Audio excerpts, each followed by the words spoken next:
dirais que c'est un lectorat assez jeune, très dynamique.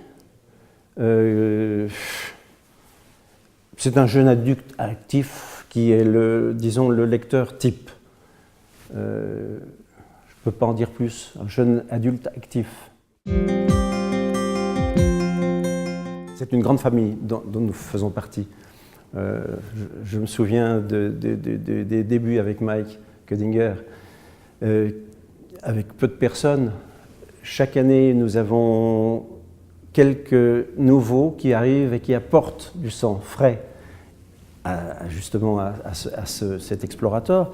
Et puis alors les restaurateurs viennent, alors c'est le contact. Alors on a, à l'occasion de cette fête, le contact avec les clients,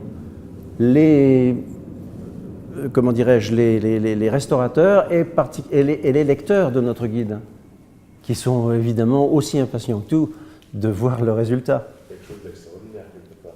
Absolument. En général, ils sont assez contents de notre travail, particulièrement parce qu'on ne raconte pas d'histoire et ce qui est très important, on ne fait pas de cotation.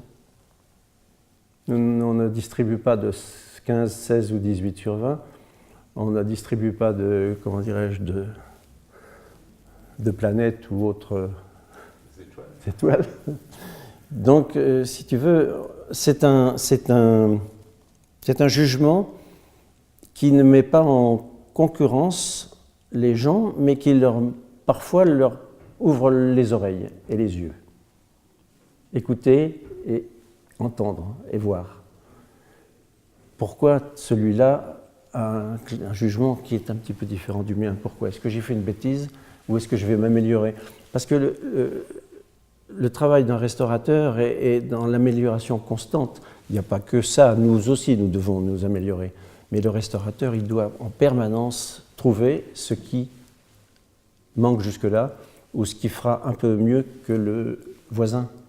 C'est très important et très intéressant.